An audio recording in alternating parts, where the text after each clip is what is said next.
All right, we are going live. We're going live. Hopefully, the audio is coming through good, nice, and crispy like. Let me double check over on the YouTube end of things. And good morning, good evening, good day to you wherever you are at. Hope you are doing well. So I know that this is, yes, the audio is indeed coming through really nice. And we got Greco here. Hi, everybody. Well, Greco, great to have you here. And, yes, Axel Tovar. Axel Tovar. Great to have you here. I'm just going to say Axel because I will, with my current state of mind, I'm only operating on 4 hours of sleep. I, I will definitely be tripping over names and words tonight. I do ask already for your forgiveness and understanding. Say starting a little bit late tonight because I have had family in town, and it's always great to meet with them. So that's why this is happening later than usual. Kinger the Binger. Oh, ooh, yeah, I'm going to say that Kinger the Binger's got an amazing voice. Is because I'm just thinking like Bing Crosby, and we know that Kinger also has a really sweet voice. Just I expect that Kinger the Binger's got an amazing voice. Ooh, okay, Axel, we are going to talk about that, why everyone is so mad about the Amazing Digital Circus coming to theaters, and I am also going to bring up why I think that that's honestly a really good thing. At the same time, I totally get why people are frustrated with it. Tyler Goodman, just so you know, Glitch now has 19.9 million subs, only 100,000 subs more to go to reach that 20 million milestone. I know that's amazing. So fantastic. Alrighty. Hold on a sec here. I'm getting some little blowback audio here on my end. There we go. That took care of that. All right. So the ads aren't canon. Kinger could, for all we know, have a bad singing voice. I'm just gonna say this: like Kinger's got all different kinds of amazing skills, and we now, thanks to the most current episode, we have a little bit better of an understanding as to why that is. Again, what you imagine, you can, with enough practice and enough will and effort, make that a reality. And it now makes more sense why Kinger's been able to ride through just all of these games and challenges, because not just because he was one of the original programmers, but Kinger's got the imagination and that sense of self and that sense of determination. So he's able to make that happen. Arts is here. Great to have you here, Arts. Fantastic. But I'm just going to roll with, even though I know that the ads aren't canon, that Kinger absolutely does have a gorgeous, amazing singing voice. All right. So for tonight, some of the things that I want to get to is so I want to talk about the trailer. I'd love to discuss some theories, my theories, your guys' theories, and also I do want to address the whole theater fiasco. There's some really important stuff going on with as I said, I'm going to be tripping over my words tonight. 4 hours of sleep, folks. Ugh. An indie project like this coming off of YouTube and going to theaters this late in the game, so this late in the year, which I know it's only the beginning of April. How can you say this late in the year? Most theaters already know what they are going to be showing throughout the year. There are already studios jockeying for screens. They've already said how many screens they want. Money is already flowing into those theaters to rent those screens, and theaters plan well in advance. They have to plan well in advance for space and everything. And so to suddenly have this little upstart indie company, Glitch Productions, come in and say, we want your screens. Like that honestly is monumental. And we'll talk about, I do intend to show you guys what's going on with how well, like, with how well seats are selling out and everything, what that could portend for that specific weekend. And this is a huge step forward for Glitch as well, because beyond just now Netflix numbers and YouTube numbers, they could have box office numbers.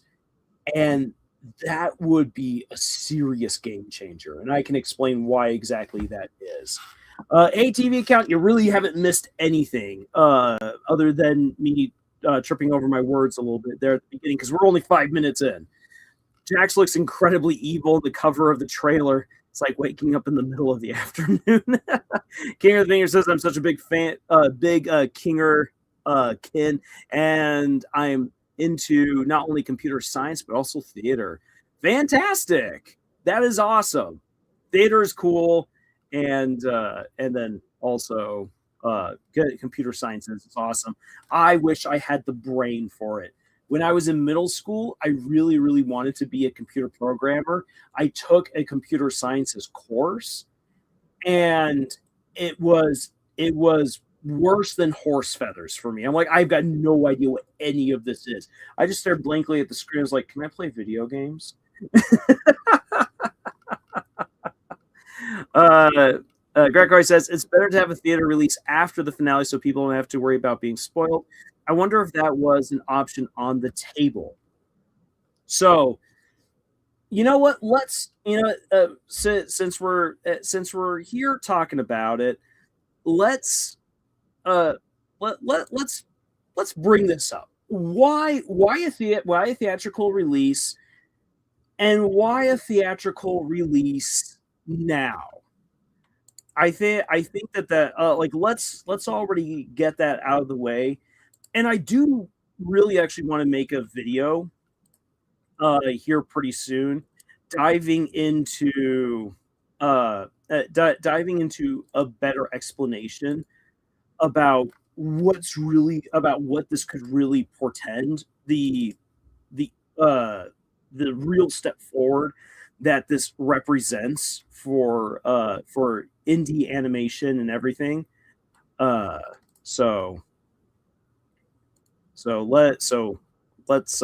in any case, let's go with it here. First off, let's actually address, Gregory, your thing about, and this is something that was also brought up on the Camille's Harem Discord earlier today. Why do it 2 weeks before the initial release? Remember also that Kevin and Luke said that, hey, we want to make sure that people can watch this on YouTube before you even see it on Netflix. That was an amazing step forward for their Netflix deal, that Netflix had to wait for it to all be released on YouTube first before they could get the episodes.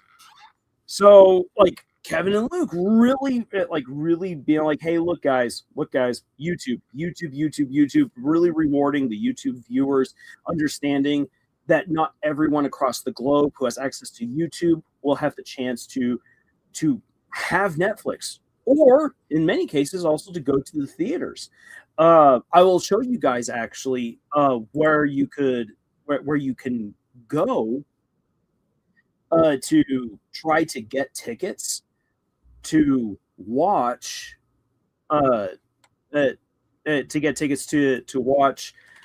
episodes 8 and 9, and Europe is not included in the list of available regions, or say a region with available theaters. And so like that really does suck. And so in many ways it feels like that flies in the face of what Glitch says that they stand for. So I get that. Also, plus spoilers. There's enough immature people within the fan base who will who will attempt to spoil this final episode for those who don't see it. I know that for myself, like I've already got my ticket. I'm seeing this. I'm seeing episode 9 on June 4th. So I'll be seeing it early. I will not release any video about episode 9 until after it has been released properly on YouTube. Neither will I publicly discuss anything from the finale online, in the Discord server, Reddit, anywhere like that, until the finale has aired for everyone else. I will at least hold myself to a certain standard, but we know that other people won't. And that's sucky. Don't worry, Lars, I got my tickets too. Yeah, you said that your place sold out. You had to go 50 miles, Arts, to go get to go get a spot at a theater, to go get a seat. Anyways, like I get why people are upset, and I'm not going to say that you shouldn't be upset. Like I'm not even like, oh, you're wrong, but allow me then to explain why Glitch Productions has taken this particular step, and why do it with 2 weeks between the theatrical release, which is just for one weekend, and then the worldwide release, which is on June 19th. The reasoning behind it is that the amazing Digital Circus deserves it.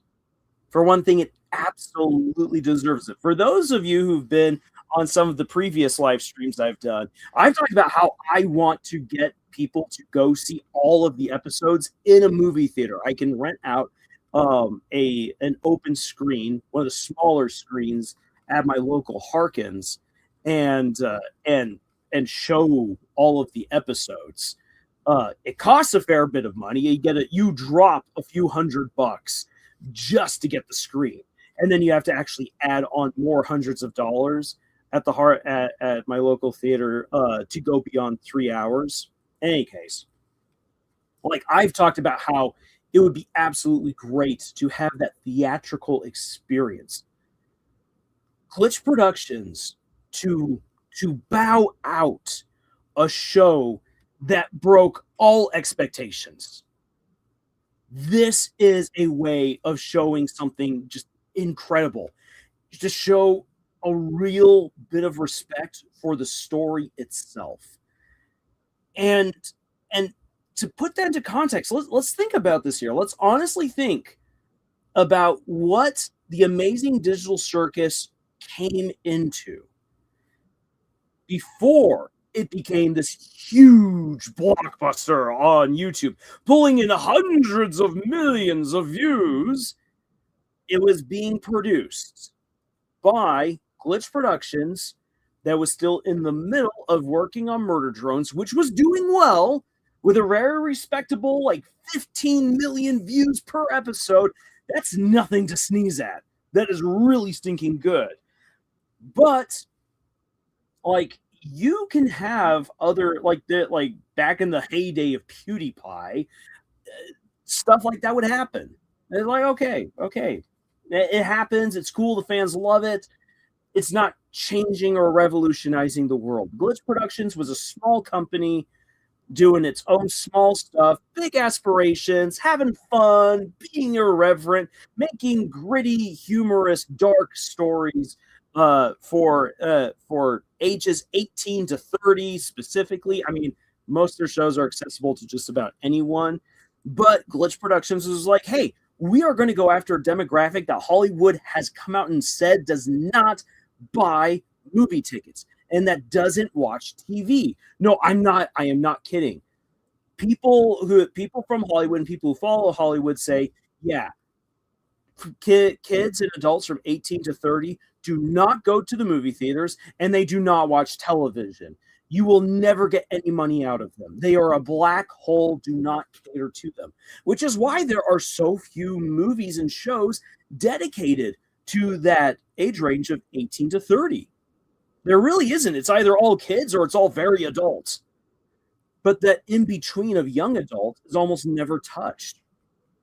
And so Glitch went into the void and proved everyone wrong. And the amazing Digital Circus coming in again into that void and into a space where Glitch Productions was doing well, but they weren't a sensation. They weren't. People didn't even realize that the SMG4 dudes were the same people who were doing Glitch Productions at the time. That was just it just wasn't there. You had a very strong fan base for like Murder Drones or Sunset and whatnot, and that was effectively it. And suddenly, the amazing Digital Circus, almost overnight, changed all of that. It hit at the perfect time.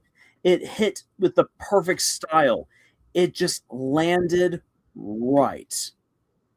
But here's the thing, is that as opposed to many other, because this has happened in the past, where something just hit just right at just the right time, and it was lightning in a bottle, never to be reproduced, you would expect, and there is indeed a fall off. There is a 65 to 70% drop off from the first episode to the second. But you know what? We're talking 400 million views to 165 million views. Like those numbers put everything else to shame. Like that competes against Avatar, against Star Wars, against the Avengers.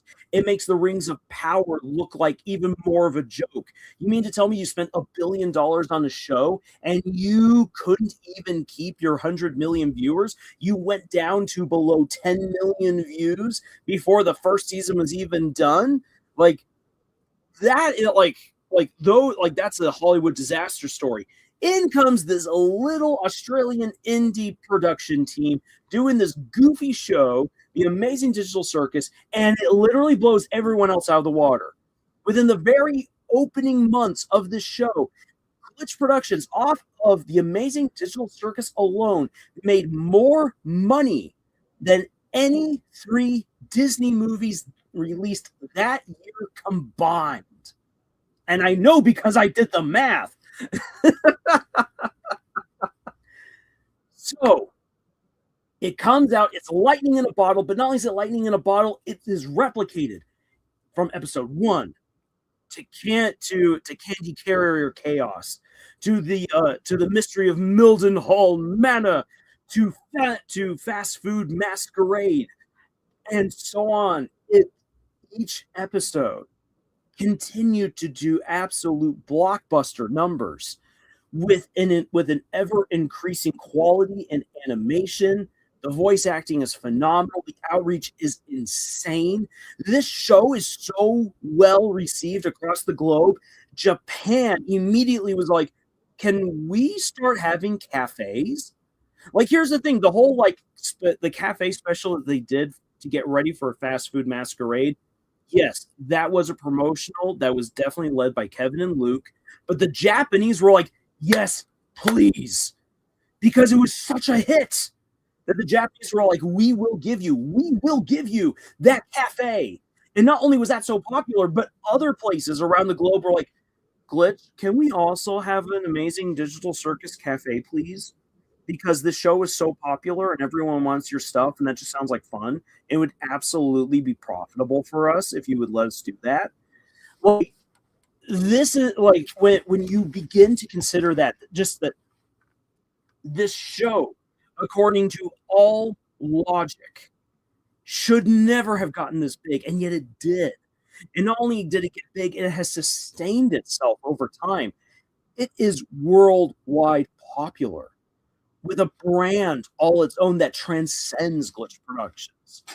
And it's incredible for a show that broke all the norms that people at the time, at the beginning, had. where it shattered expectations, so much so that we forget what the show was up against, the environment that it came into. We live now in a post Amazing Digital Circus world where it feels far more realistic for indie animation to do amazing things, and it is because this show empowered Glitch to do even more, taking on now 4 shows at the same time. Yes, I know that they personally are not working on Lackadaisy, but they're funding Lackadaisy while also doing the Gaslight District, Knights of Guinevere, and Gameoverse. When you have a show that has made all of this possible, which has gone on to inspire millions of people across the globe, yes, you can release it on YouTube and it will do amazing and it will be loved. But if you know that you now have a show that has defied all the expectations, this show literally freaks Hollywood out because they have no idea how to respond to something like this. There's like, what is this? How? The last like mic drop that you can do on Hollywood, but also the great send-off is to say, you guys didn't believe that a show like this could work. Neither did you believe that 18 to 30-year-olds liked movies or shows, that they would ever spend money on this kind of entertainment. Guess what? We are going to give it its proper send-off. It will have a full theatrical release, and it will crush whatever numbers it has to. It is going to make a dent at the box office for just one weekend, just to show everyone, yeah, this show is here. We made history.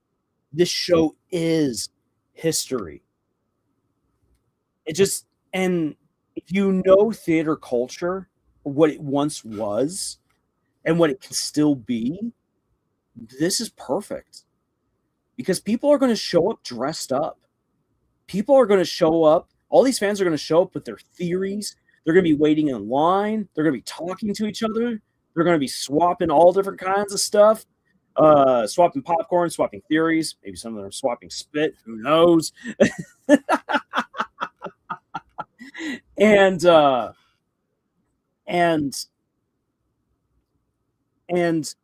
as a result of that, you can recapture a feeling that has been lost in the world of nerdom and of fans.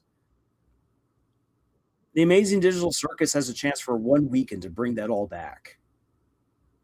So there's like it's from a business standpoint, from a psychological standpoint, from an entertainment standpoint, from a legacy standpoint, giving it a theatrical release absolutely is a good call. Now then, the 2-week gap. That is a bit of an issue. The only thing I can think of, and this is this is right now my working theory. Someone from Glitch can prove me wrong, or they can prove me right. I would love to hear either way. I am fine with being proven wrong or proven right in this regard. The 2-week gap is because this was not originally the plan. The plan was to release the 9th episode. It was going to be an hour-long spectacle, and people are either going to love or they're going to hate the ending, and that's the end of the Amazing Digital Circus. And I think it is that once they were like, yeah, sure, we're going to release it June 19th. Yay. I think that there was some heavy discussions behind the scenes, and that someone was like, wait, what if we could get this into the theaters? Like, imagine what that would do. And they're like, that's amazing. Now the question then is, do you release it the same weekend, like the 19th? The answer there is immediately no. The reason why you do not do a theatrical release on the 19th is because you will lose butts in seats. People will not go to the movie theaters if they know that they're going to get it for free on YouTube. They're just not.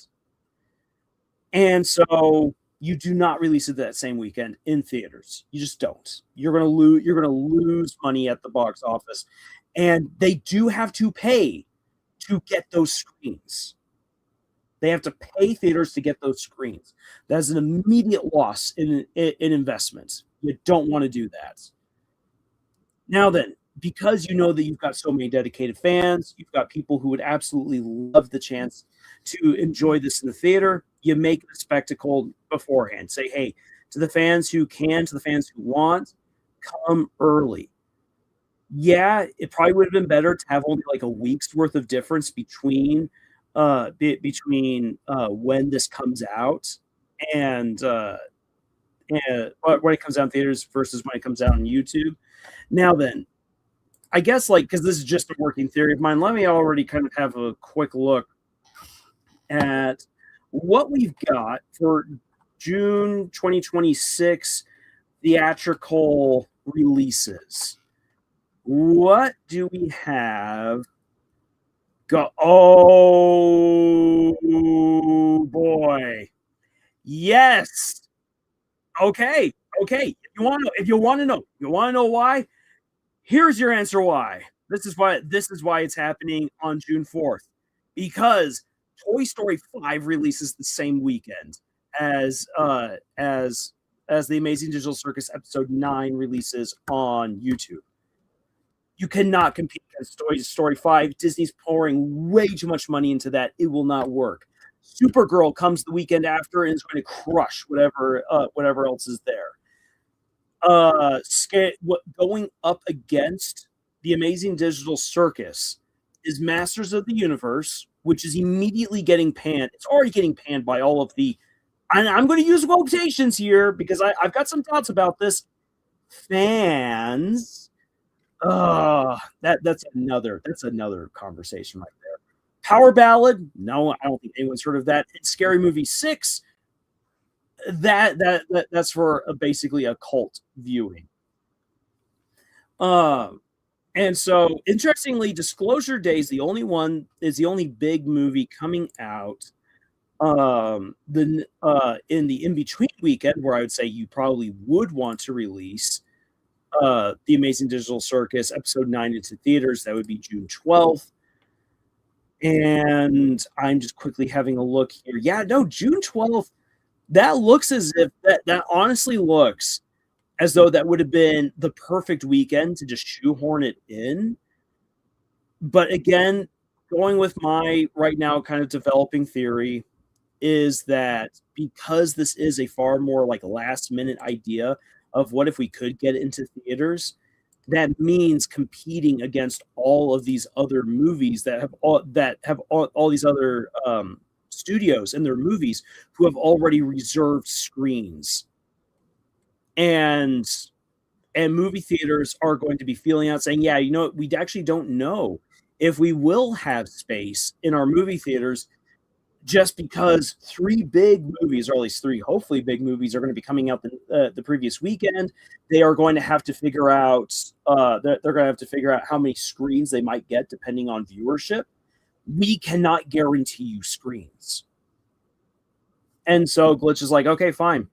What's a weekend where we know that we can steal a couple of screens all across every region that we possibly can?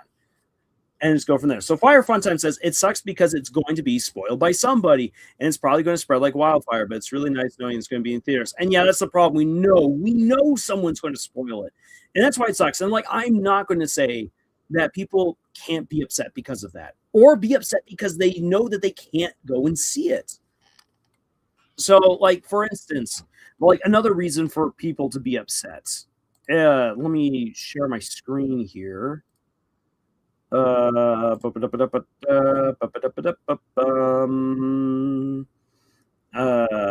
see here. We will have the eternal swirl. Okay, so if you go using the link that's in the trailer, If you go to use the link, here you get sent to this, The Amazing Digital Circus, The Last Act in theaters from June 4th. Watch the finale of the viral internet phenomenon in theaters early. North America, South America, Central America, Asia Pacific. So nowhere in Africa for all the Africa fans, and nowhere in Europe for the European fans. Can't see your region here? So help the Amazing Digital Circus, The Last Act go global. Please respectfully email your local cinemas and request to bring it there. So while the list that you can explore here is not final, it's very clear that based upon restrictions, business, and so forth, there's only so many theaters that they could immediately grab up. And especially because they're working through Fandango. Fandango only works with certain theaters to put together specialized events.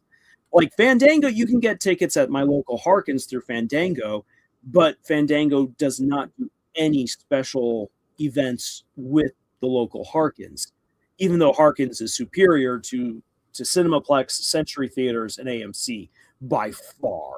Holy cow, Harkins is way better, but because they are not a huge national chain, Fandango will not do special events with them. So when I was getting my tickets, I could only do it through one of the big chains.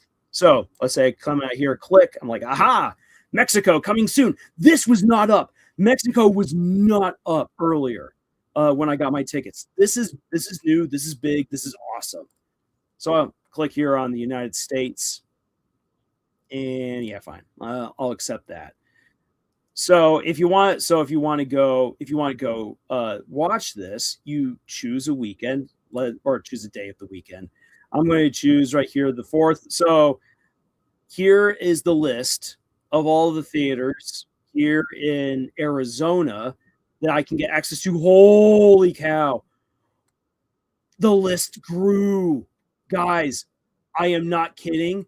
This list was shorter this afternoon when I first got my tickets. The list had only 10 theaters. Holy cow. It's growing. That is remarkable. Okay, gushing there aside. Cinemark Century, Elcon. If I wanted to drive all the way across town and go to the Elcon Mall, I can be like, okay, awesome. Also, the Elcon Mall is so sketchy. So sketchy.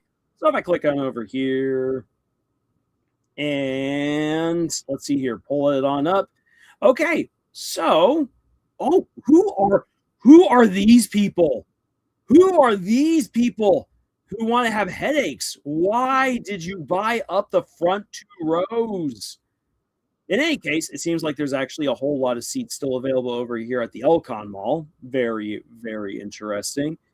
I was actually not expecting that. But wait a sec. That was Elcon. Whoa. I should have read that. I should have read that better. Holy cow, they've also opened up more times. Because it was originally just one time. Okay, so already again, this is kind of big. This is kind of serious.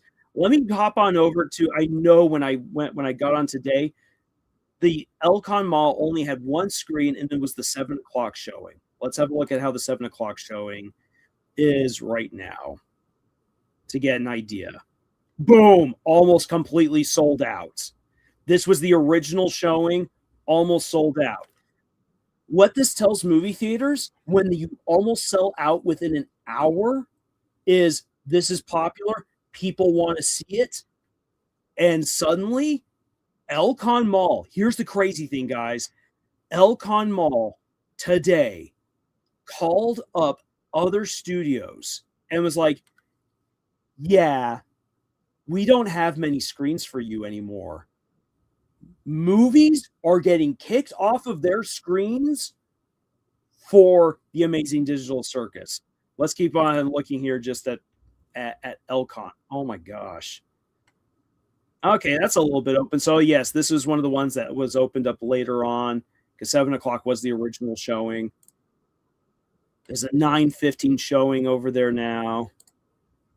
Park Place Mall is another really shady mall. There's a lot of really shady malls in in Tucson. Okay, so that gives you already then a little bit of an idea here for the south. Let me actually scroll on down to superstition. Superstition is having a screen open. Holy cow. Okay, Oro Valley. Oro Valley is the one that I'm headed off to. Let's see here. How packed is my showing? So there's my showing. My showing is 2/3 of the way bought out.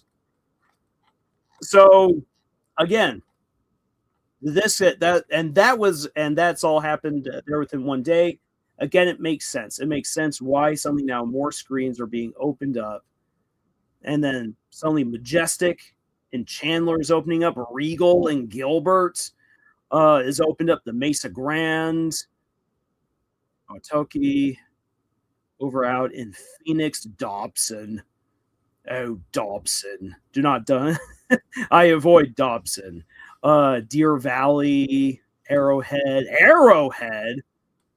Oh wait, no, okay, not the Arrowhead up in northern Arizona. I'm surprised. Color me surprised that Surprise has 2 showings. Okay, well, and that's just in my state. More screens are opening up and everything. That is right there. So that is incredible. All right, stop that. Okay, so yeah. So thus far, just with the pre-orders of today, Glitch is proving its points that the Amazing Digital Circus is very popular. People will want to see it, and it's going to do well. It's going to do well. They will have a showing that it will not just be a blip. It will be a showing on the national box office and the international box office for that weekend. People will not be able to just pass that off. I mean, there will be those who will try, and I already know some people who will try or just simply outright ignore it. And there's a part of me that's like our channel is not one initially of reacting to other creators, because we talk Camille's Harem, all of us in Camille's Harem have talked about in the past, where we don't want to be one of those channels that devolves into inter-creator drama. That's just not us. We like focusing on storytelling. But man, there is a history.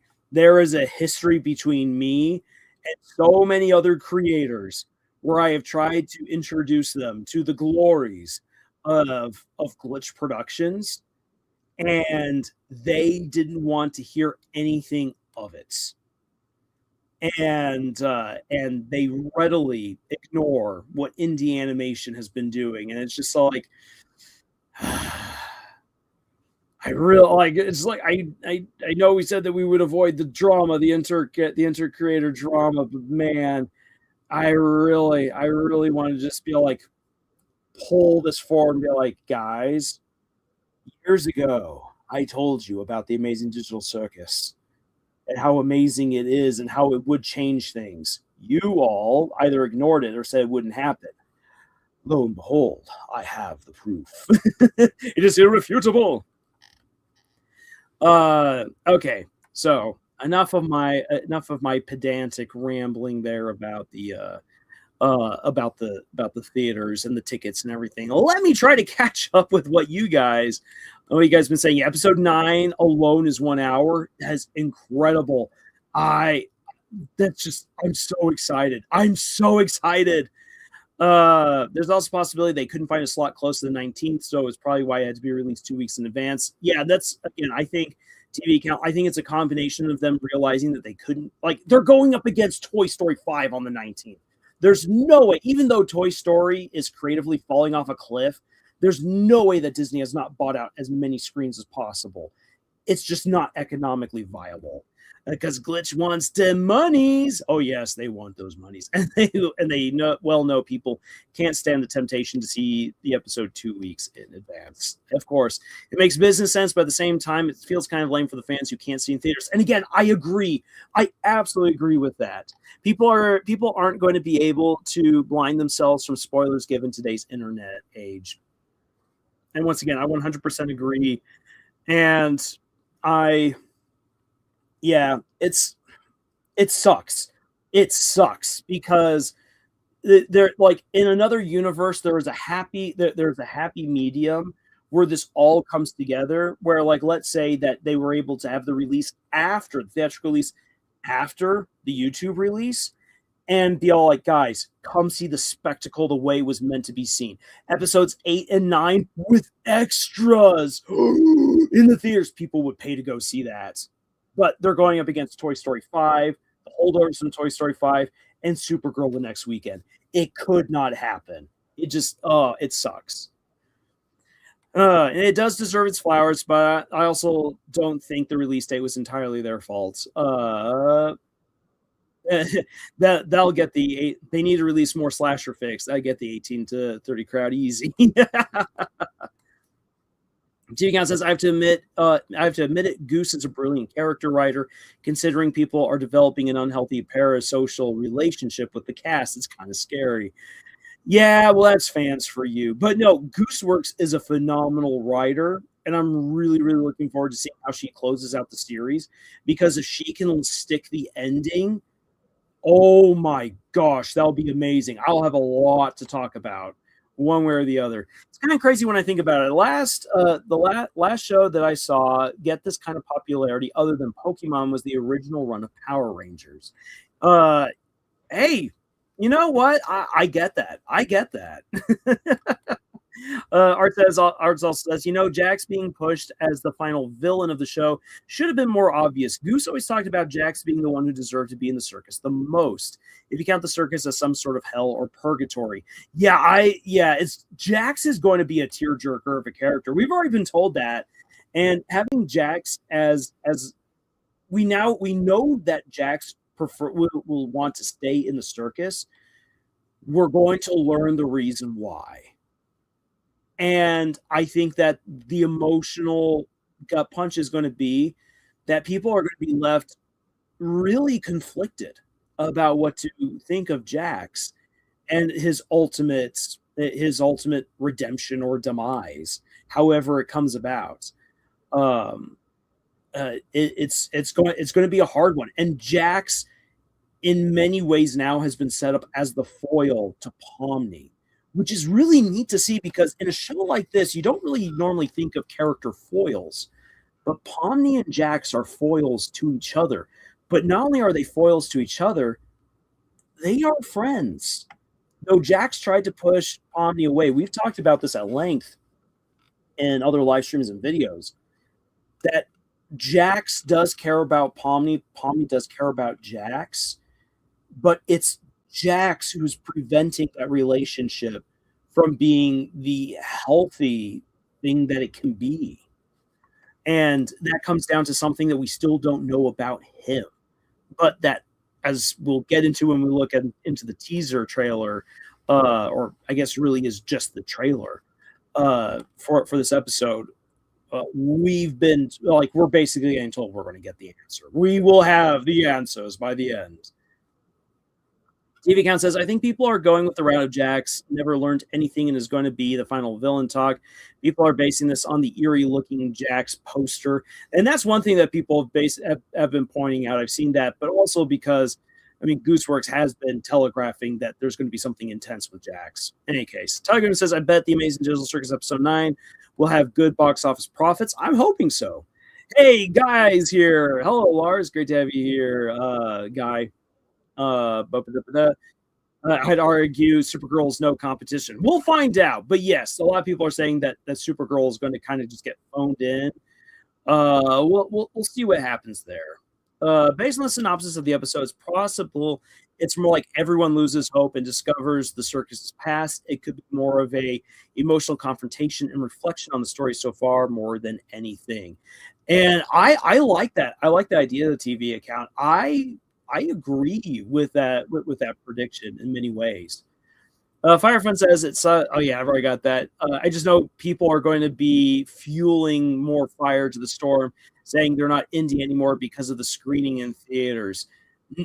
Anyone who says that has totally forgotten that there are indie movies all the time in theaters, always.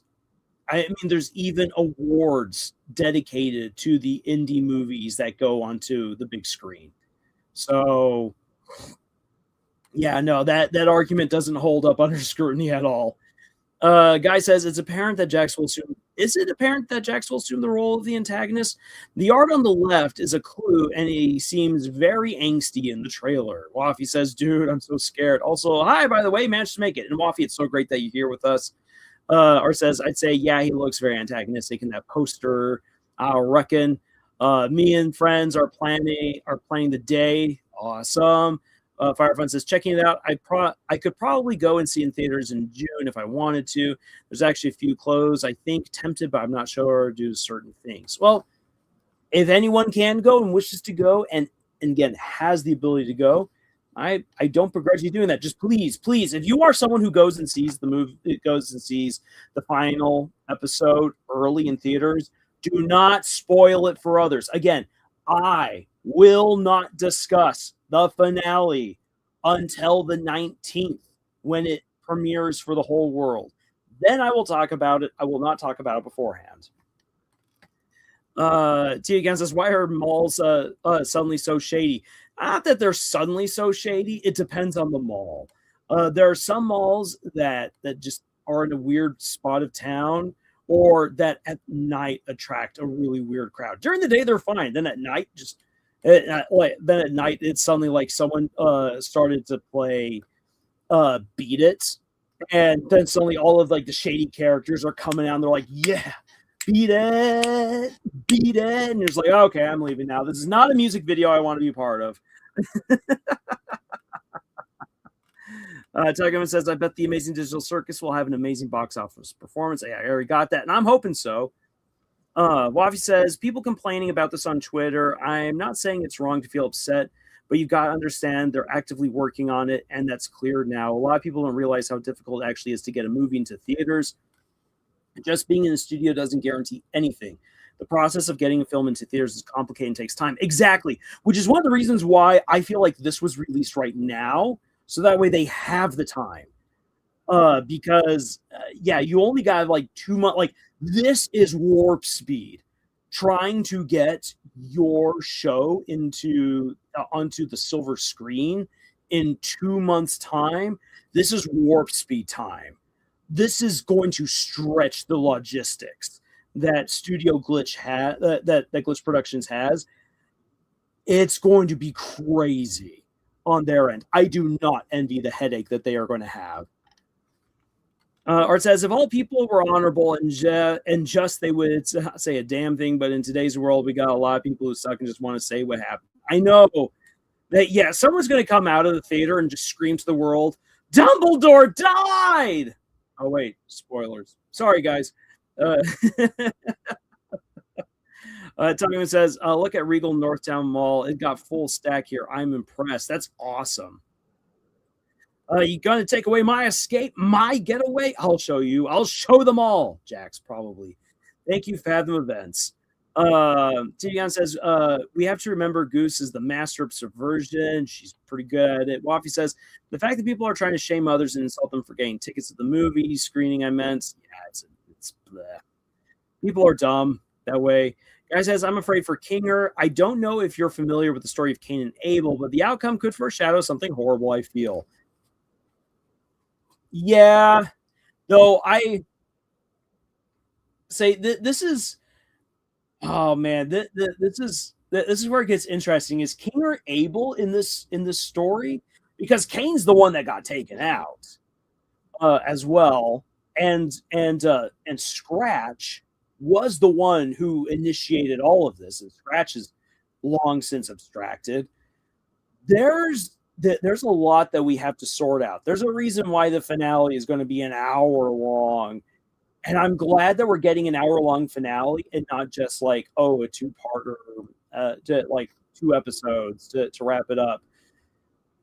Because, yeah, with as much that's still like left on the table as is, honestly, dragging it out, like watching like 1/2 hour and then having to wait like 3 to 4 months for the next half hour would be pretty tedious. And so, thank you, Gooseworks and Glitch Productions for giving us the hour-long finale. Cain is cursed to eternally walk the earth, and if someone attempts to kill or harm him, they are punished 7 times over what they try to do to him. So you're thinking like Kinger might be punished multiple times over. They are going to be punished with what kind of hell that it appears that they are in for the beginning of the next episode. Glitch shows are so Firefun says glitch shows are so good that I feel like I need to watch them all in a theater on the big screen. I would love to watch all of Murder Drones on the big screen. That'd just be so much fun. Well, if we're talking the final antagonist of the show, I would say it's the trauma that Cain left behind, and Jax is the face of that. I like that point. Wife says, I wonder if the abstracts are going to be in this. Oh, I bet they will be. I agree with Greco. They should be, and I'm pretty certain that they will be.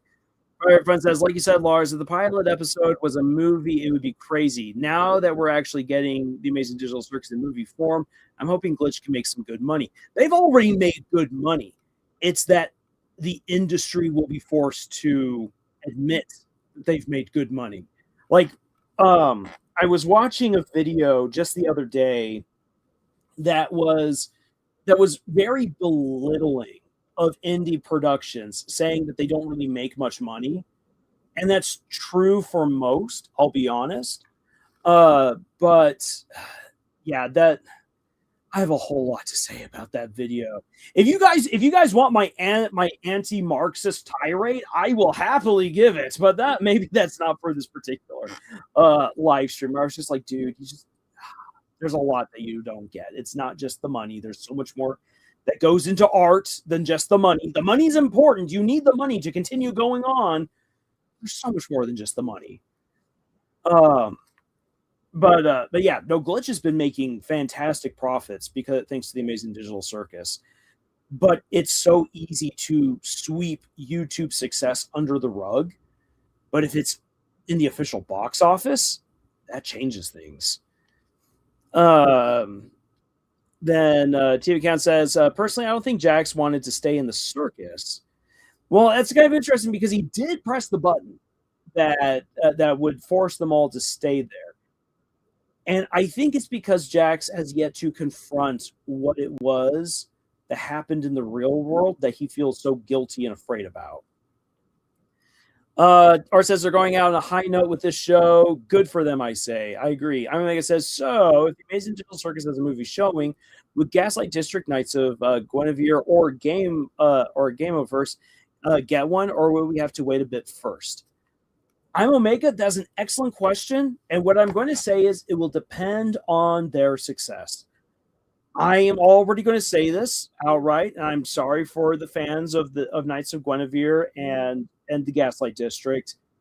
Those two shows are not getting movies in theaters unless something radically changes, because their 17 million to 21 million views respectively is peanuts compared to what the Amazing Digital Circus has done.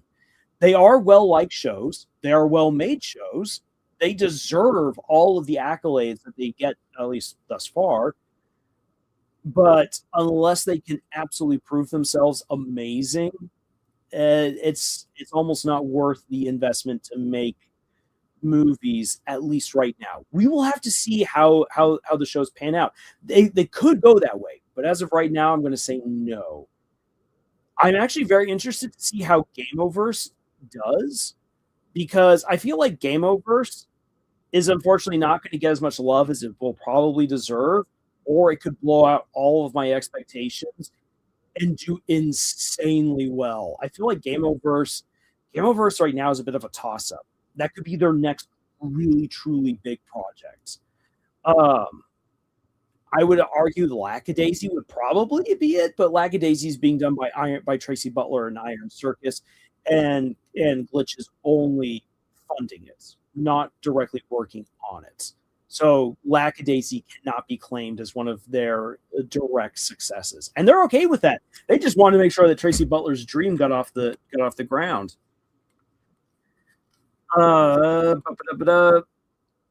Let's see here. What did I miss? Okay. Gooseworks deserves the recognition. I'll take the money, sure. Tiagan says what it implies is that Jax has a sense of control when he does things. The button scene was him desperately trying to keep that sense of control. And him being faced with that confrontation that he's been running from so far throughout the entire show. Fire Fun says The Amazing Digital Circus is Glitch's Golden Goose, their most popular show, so it deserves this treatment and can be put in theaters because it's just that popular. I bet if Kane hadn't interrupted, he would have answered Ragatha. I don't know. It's hard to tell with Jax. Maybe. Jax had convinced himself that what he did in the circus wasn't real. Kira's explanation woke him up to the fact that what he did was real, and that is huge. That is really, really big, and we're going to see the fallout of that for Jax, especially in the finale. They are well-made projects that unfortunately aren't as popular as The Amazing Digital Circus. Exactly. Like, it's crazy. Because, I'll be honest, I would have thought that Knights of Guinevere would have been an absolutely smashing success. I thought that Knights of Guinevere was going to get at least 25 million views within like a month or two. And because it's Dana Terrace, the gal behind the Owl House. The Owl House was popular. The Owl House was a movement. Like, I would have thought that a lot of people would have easily come over from the Owl House fan base to support Dana. And while I know that plenty did, it's clear that it wasn't as many people as they were hoping. And on top of that, it didn't have the same rewatch value that some of their other shows have had. This is the reason why Knights of Guinevere took so long to greenlight. It did not make enough money as soon as it could to be officially greenlit. That didn't mean that they intended to drop it. In fact, because they waited for months, like half a year almost, to let it get its own funding, to prove itself, and to let Dana start working on a gallery and everything in order to help promote the show, that goes to show that to promote the show goes to show that goes on to prove that Glitch Productions always intended to fully greenlight Knights of Guinevere. They wanted to make that show. It just had to prove itself. Problem is that it took so long. So Knights of Guinevere will have a very steep hill to climb in order to prove itself continuously from episode to episode. That's just what's difficult. That's one of the reasons why I'm hoping that Game Oververse does really well. Not only because I want to see more 2D animation do fantastically, but because if Glitch can have another like big breakout success, that will almost guarantee the funding necessary for Knights of Guinevere to continue moving forward. The Gaslight District proved itself within a month, got greenlit, so no one's too worried about them doing really well. Anyways, Gregory says, imagine if they do another screening release for a different show. Would be cool. I would go see it. I meant by he wouldn't, he would have said, I don't know. Oh, yeah, okay. I see what you're saying, TV account. Yes, I don't know would have been very in line with Jax. Art says, I didn't get into the series. Until later. Wait, I didn't get into the series until later, but damn, I'm glad I did. It's been a blast. Yes, I think it's because Dana was too tied to the Owl House at the time. Maybe. And Common Craft is here. Great to have you here, Common Craft. Hello. Did I only arrive at the end? No, you're kind of like in the middle. At least almost an hour in. All righty. Great to have you here, Common Craft. All right. So I've gotten out. So to summarize, summarize. There was the word. Again, sorry, everyone. 4 hours of sleep does things to your brain. Scrambles. To summarize, almost an hour's worth of ranting and raving. I understand why people are upset about the theatrical release, and it's going to suck because people will unfortunately spoil it. I will not spoil the finale, even though I'll be seeing it on the very first day of its release. I will not spoil it. I will not even discuss it at all in any live stream until we get to the 19th and people have had a chance to see it. Then I will talk about it, and I'll also then make a video about it, and we'll continue to have fun from there. But I get why people are upset. And it's also upsetting that it's not going to be, at least right now, it's not available in every region. The nice thing is, if you right now go onto their websites where you can, through Fathom, try to get tickets, they're already expanding because they're selling out. It's doing really, really well. And that's the thing, is that for a show that has beaten all the odds, that became a worldwide phenomenon, that gave Glitch all the success and resources it needed in order to fund 3 more shows that they're making under their own umbrella. And then, if I still believe I'm right in this, that Glitch dropped $2 million on Lackadaisy to make sure that Lackadaisy could happen. Because based on all of the numbers that were presented, and I know this because I financially helped with funding Lackadaisy, so I'm in the know through that. Thanks to being a part of that Kickstarter, I know that $2 million went into Lackadaisy. They were looking at then doing 16 minutes worth of footage to basically do shorts of the entire story, or at least for a full season, basically a season of shorts, and across then 2 million 60 minutes. That falls in line with the Hollywood standard of $1 million. Like 300,000 is basically what Glitch does, $300,000 per episode, and that's like considered a shoestring budget. $1 million per episode is considered standard for Hollywood animation per episode. $1 million per episode.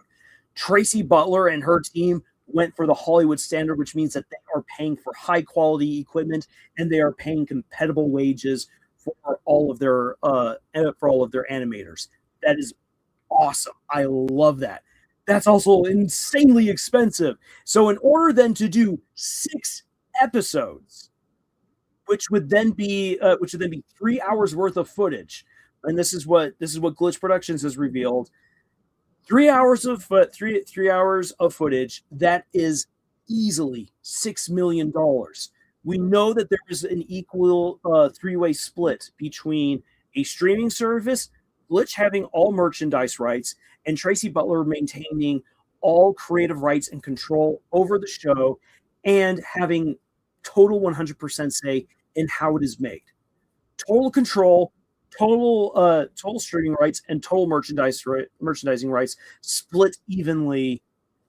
Basically means that $2 million was put in by Lackadaisy, $2 million has been put in by Glitch, $2 million is being put in by another group. Whew, there you go.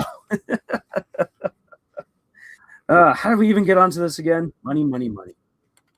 Anywhoozin.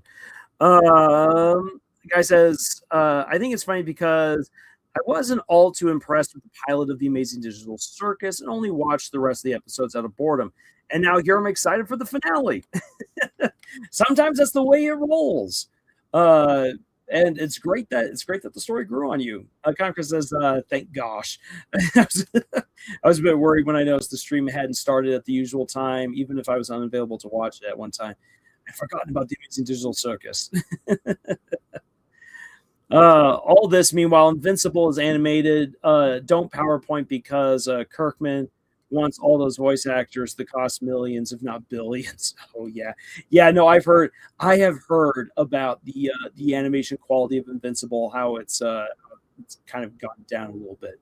Gasp! Autocorrect is the true final enemy of the amazing Digital Circus. It is, and so are fat fingers, because Kinger accidentally hit the wrong button and deleted Kane. All right. So with all that, let's actually. I know that most of you have already seen the trailer for the finale, but let's have a chance, look at it, break down what we can, and then spend some time theorizing. And then from there we'll just see how the rest of the stream unfolds from there. So let me open it up. A sec here. Take care of that, and then sorry, I can already feel my voice kind of somewhat going, but I will do my best. I shall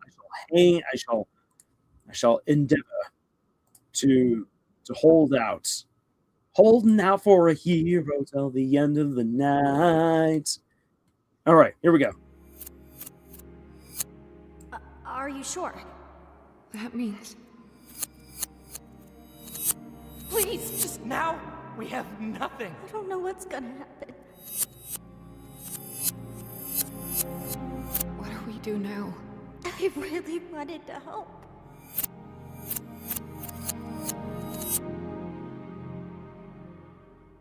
Jax?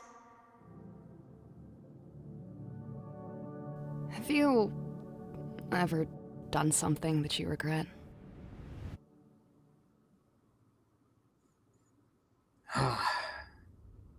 There we have it.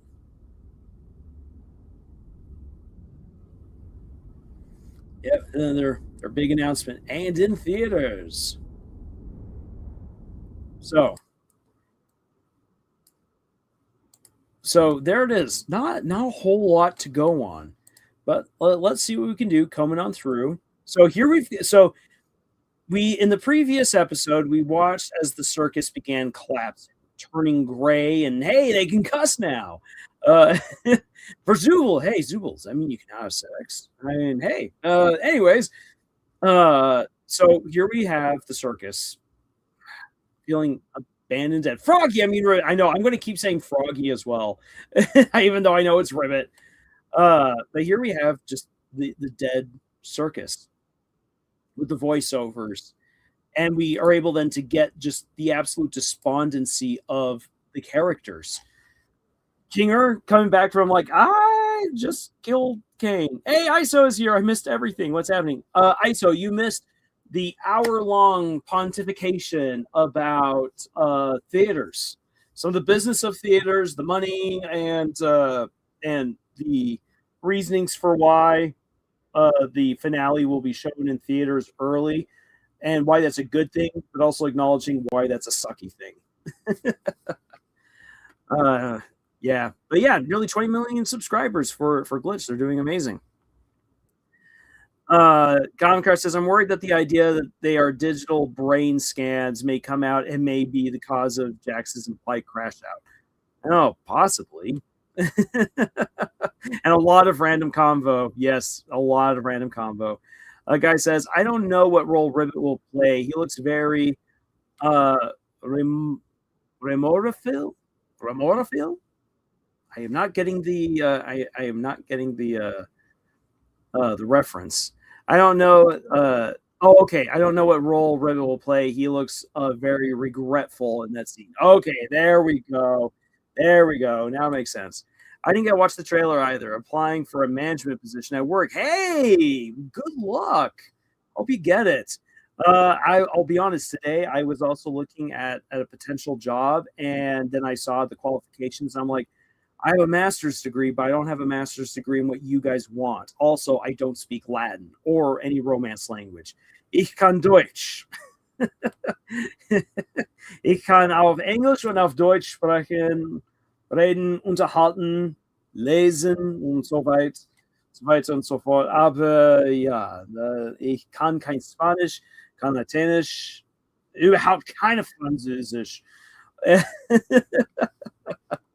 So yeah, I trying to apply for that job is just a lost cause, and that kind of sucks. I want to be able to put my degrees to use. Dang it!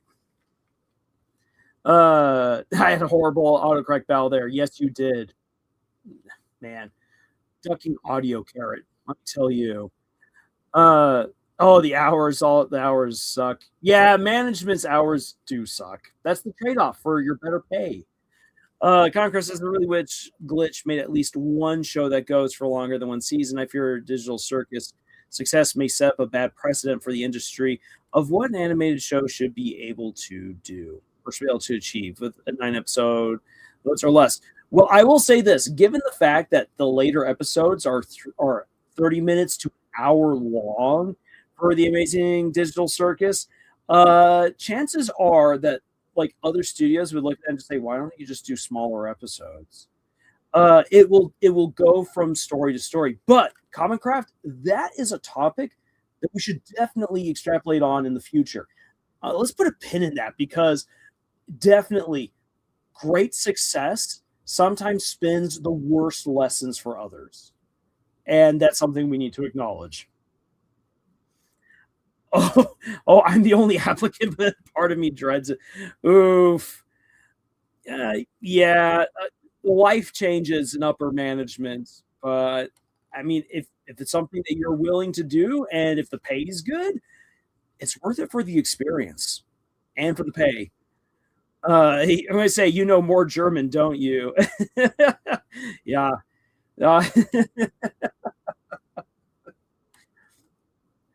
Ich kann nicht nur Deutsch, ich kann auch schon Borsch und ein bisschen Fränkisch.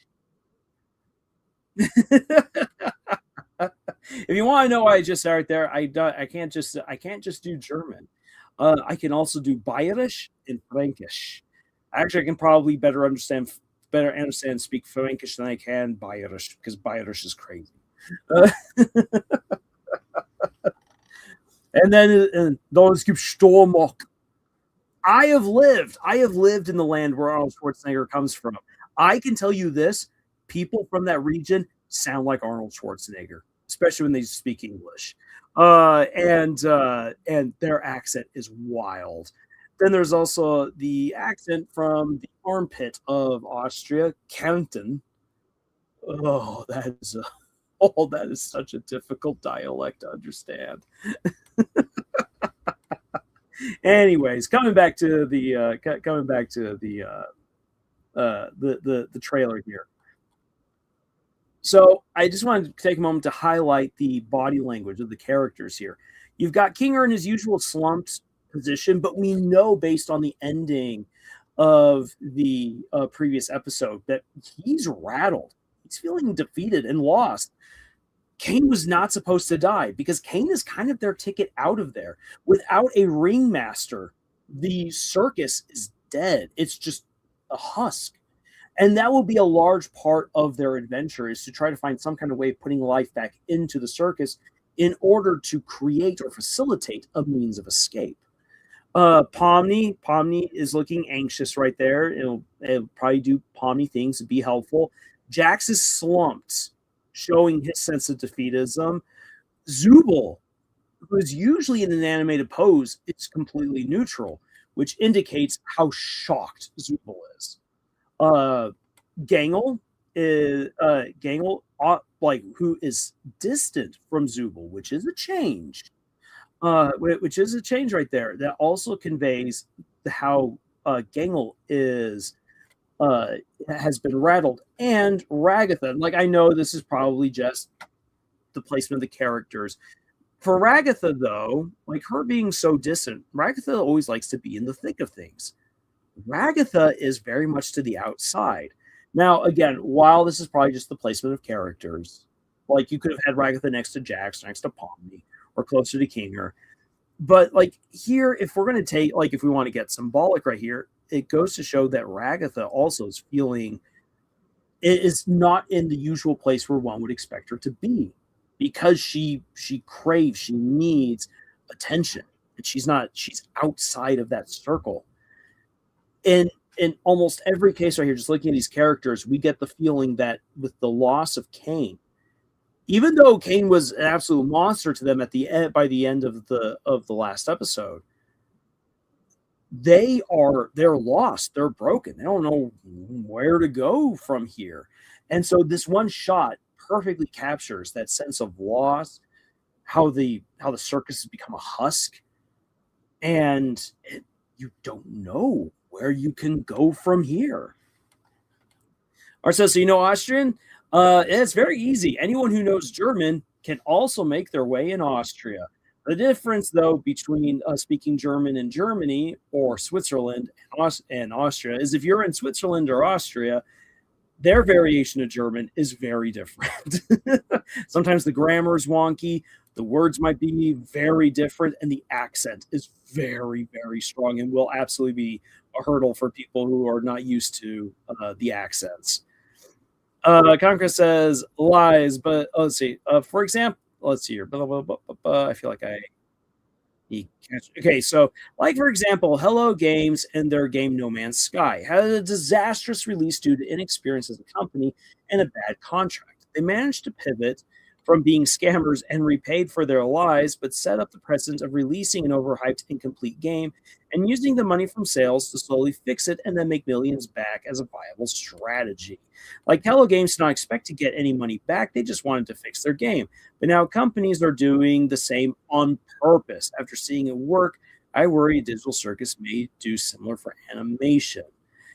Now then, in terms of quality, the amazing Digital Circus has been doing well in terms of quality. But like as you said, that you sometimes take you take away a bad lesson from success. And yes, I know exactly what you're talking about. How many studios, like looking over at you guys, Cyberpunk, releasing an incomplete game, and just saying, "Oh, we'll fix it in post. We'll fix it in post." Guy says, I'm afraid that once the Amazing Digital Circus ends, that there will be another series that will ride on its success without the same passion. Maybe. We'll have to see. We'll have to see how things play out once the finale is done.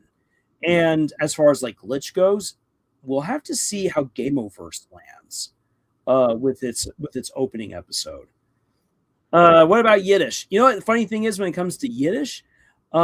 Sometimes when hearing it, I can understand it pretty well. There's also written Yiddish, which I find fairly easy to read.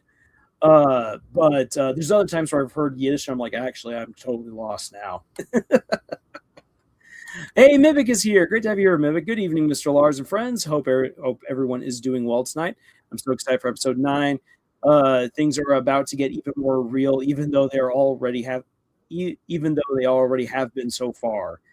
Cyberpunk should not have been released in its state. It traumatized me. I didn't replay it years later. Yeah. I've heard the same sentiment from a lot of other people. Now then, coming back to the trailer, I like this shot right here of like this just captures like really how things have changed for the characters. See Pomni this worried, and it's such a lighting like. She has been the supporter, the more not necessarily happy-go-lucky, but the go-get-em character. That has been her growth. But now we see, like here she is reaching out her hand to Ragatha. And there's a very good chance that Ragatha doesn't take it up because again, they're now without hope. And as the voiceover implies, like people are like, why are we here? Why did we make this happen? And Pomni's going to put it all on herself, like it was me. I'm the one who screwed up. Like I goaded Cain, and that led to all of this. Or I should have spoke up sooner about what Kinger could do, and what have you. And then, yep, there we go. There's Creepy Jax. Now then, okay, guys. So here's it. So here is something to consider. Here's something to consider when looking at Creepy Jax right here. We are left with two options. Number one is this is in the past.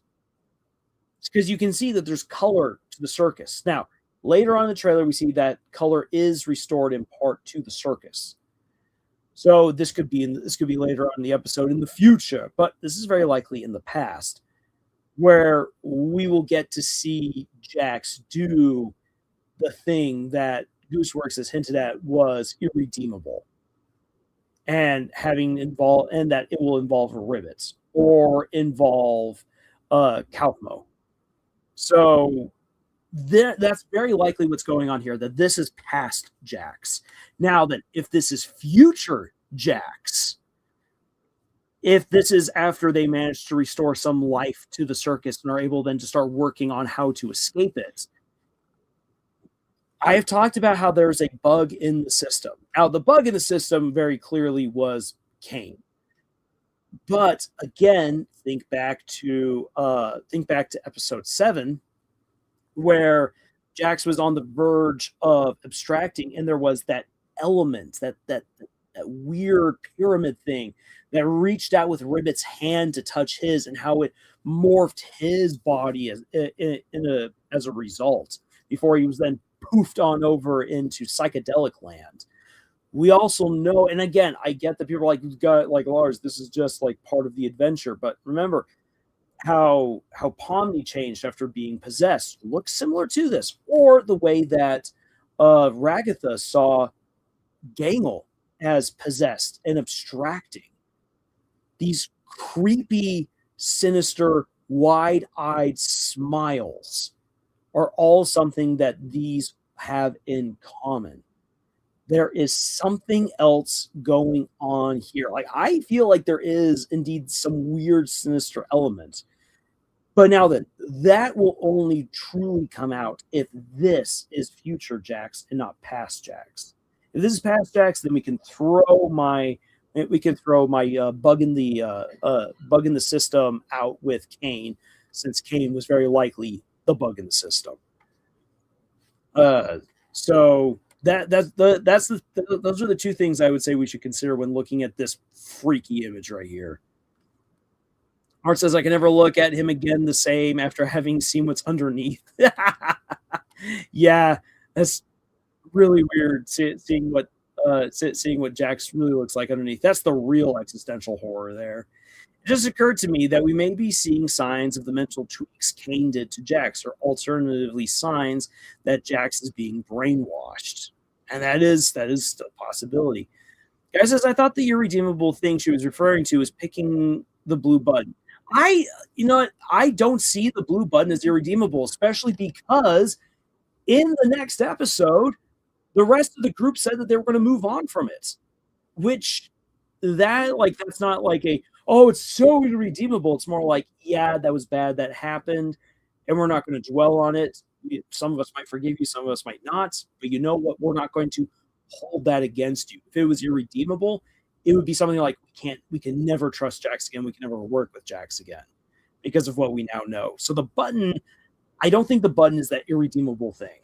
The irredeemable thing is either what he did before the circus, or what he's done to Rivets earlier in the circus, or what he's going to do before the end of this episode. Like, it's still very much up in the air what the irredeemable thing is that Jax has done. I says, I haven't heard the trailer yet, but maybe the irredeemable thing is like, I have no mouth and must scream, Jax kills everyone else, so that he's the only one who suffers for eternity. That could be, in a weird way, like what might happen, like that Jax stays behind in the circus, either to get everyone out, or becomes the next Kane and keeps everyone in, truly transforming the story into a full horror nightmare fuel.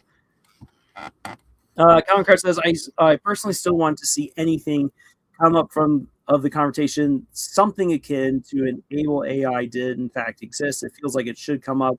They just introduced the idea there's another AI last episode. It feels like Chekhov's gun.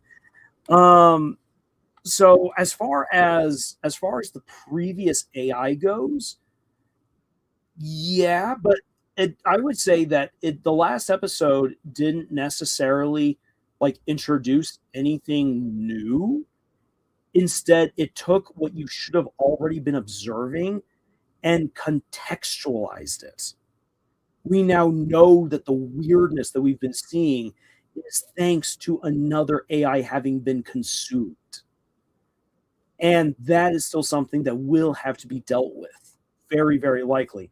My theory that I'm feeling more confident in as far as like how this will resolve is that Kane will have to get brought back in some way or another because the circus needs a master in order to have life in it. The humans are not capable of taking control of it on their own. And without a means to hack into it, like in the last episode, their imaginations can only take them so far. And so they need a ringmaster. Now that Kane has been defeated and the circus has been completely dismantled, etc., I wonder what will happen to all the abstracted ones since Kane is gone,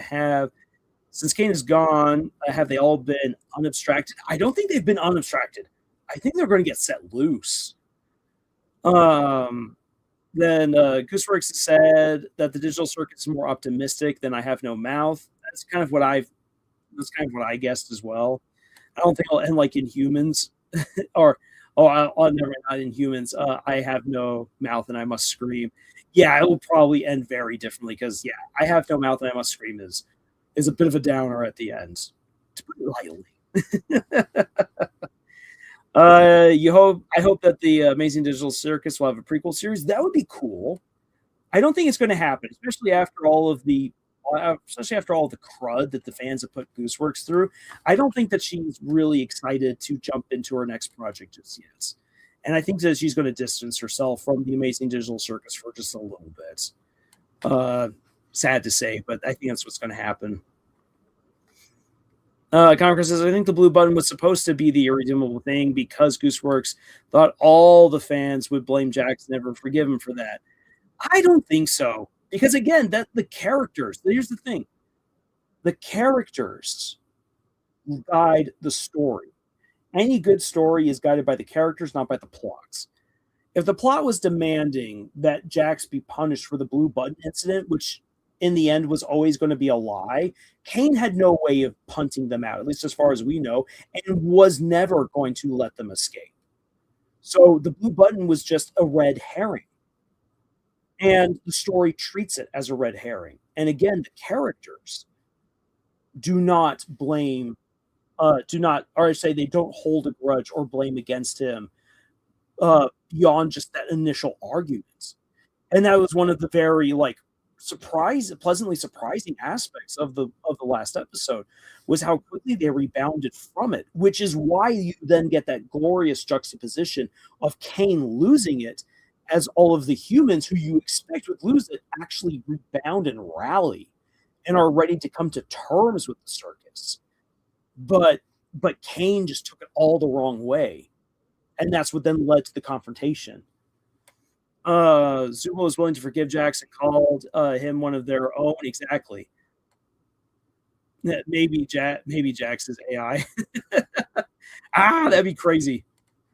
I think it's possible Gooseworks said all the unforgivable stuff about Jax because to them it felt like something the fandom wouldn't forgive. I don't know. We'll have to see. I'm hoping that Gooseworks will reveal a little bit more behind what I would love to hear about all the work that went into crafting the story. I hope that Gooseworks does Ask Me Anything. And I mean, if I ever had the chance to interview Gooseworks, I'd be picking her brain for hours about why she did what she did, how she crafted these characters, how she managed to stay true to who the characters were while not compromising the plot, which is a very difficult balance to strike. And I feel like she's done a good job of doing that. Guy says, I mean, the blue button did make me never trust Jax again, so much so I thought that he was going to snitch on the gang in episode 8. Wouldn't Ribbit be a flashback? I think that Ribbit is a flashback. I think that Ribbit is we never really got a true flashback until the last episode. And so now that we know that flashbacks are an element of the story, I think that Ribbit is a flashback. I don't see Ribbit coming back in any good form in this episode. All right, moving on. So blackness as we get the speaking. So Kinger looking absolutely shocked under his buckets. Then we got Jax getting angry, slowly losing it. Jax having gone vacant, so the white snow of an old television, like whoever Jax is vacant. The real Jax cannot come to the phone now. Here we've got scared, spooked Zubul, Pomni, and Ragatha way up there. So guy says, I mean, the video game for I Have No Mouth and I Must Scream has a good ending if you get it anyway. Conqueror says, one thing to note is that I Have No Mouth and I Must Scream is that it got a video game adaptation made with the original creator's help, and it has a good ending where AM gets defeated and the humans live. And if I remember right, the creator also considered the game canon too. It has many endings, including the book one, but also has a good ending, a real good ending. Kind of similar to how Samurai Jack, the video game, has the real ending. The ending that I accept, where Ashi survives.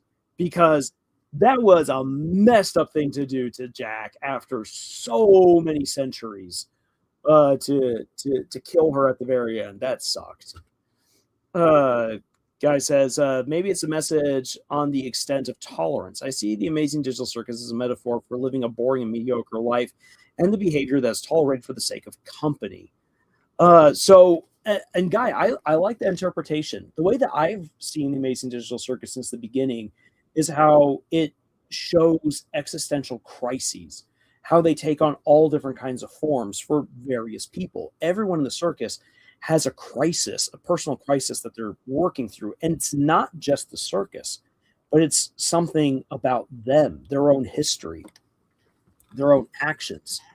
And a lot of the circus is bringing that to the forefront and seeing if and how they decide to deal with it. And we've seen Pomni and Kinger address their crises and try to overcome them. We've seen Gangle come to terms with her depression. Zubul is just now beginning to confront their problems. Ragatha and Jax still haven't. And so that's something to address going into the last episode. Art says, Goosework says the people who like the Pawnee Jax ship will either like or hate the direction the story goes in. I'm intrigued by that. I'm intrigued by that as well. Guy says Static Jax. Yeah, Static Jax is the worst Jax. Say that's the question. Which is creepier? Let me try to get to. So which one is creepier? Static Jax? Or there we go. So which one's creepier, Static Jax or Bug-Eyed Jax? Sound off in the chat. Greco says Jax is going to crash out so hard in episode 9, maybe have a verbal battle against Zubul one last time. Oh, I'm here for that. I Have No Mouth and Must Scream. This game ending is different because unless I am remembering it very wrong, it got the original writer and the original story's blessing. You straight up said it's canon now, pretty much. Or says, Jax is the name for a machine learning library from Google, which was originally an acronym for Just After Execution. Saith what? That's Google. Why?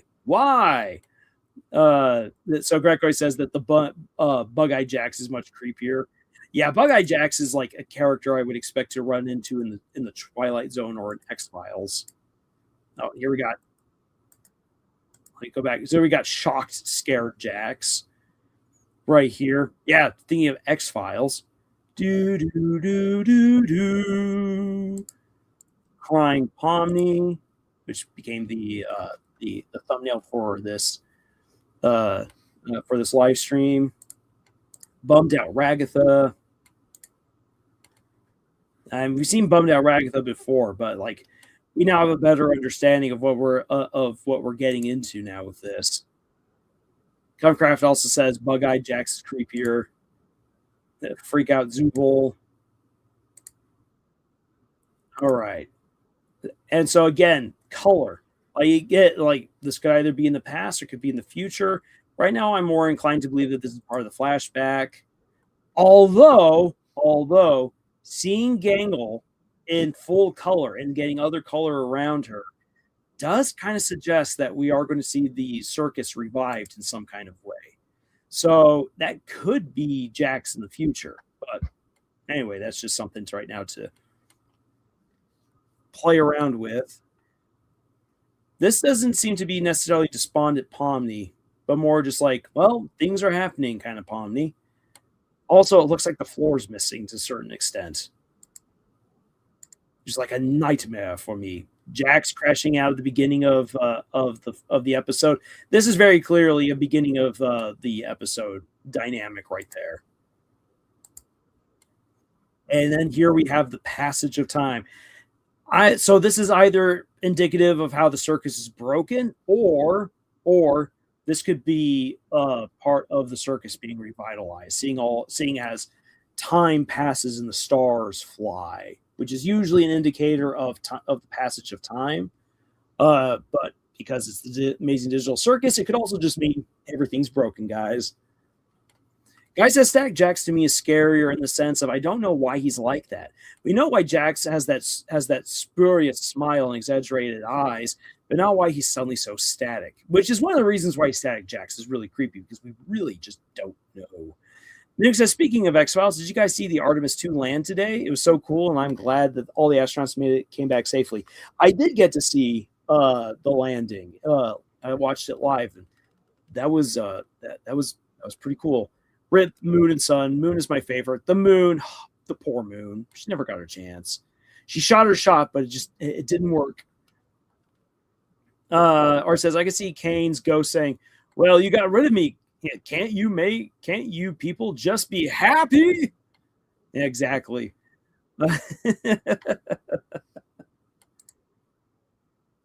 All right, then a door. It's a very different kind of door that we see being opened right here. Still kind of like this, like the weirdness of the circus. It's not been fully restored yet, but we got some color.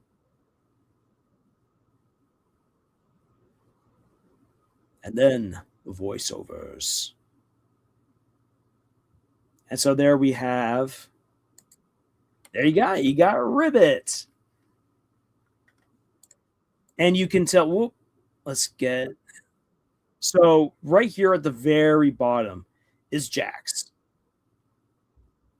which is kind of interesting because it's not like that's an odd position for Jax, but you can clearly see Jax's purple right there while speaking with Ribbits in a room with stars being projected.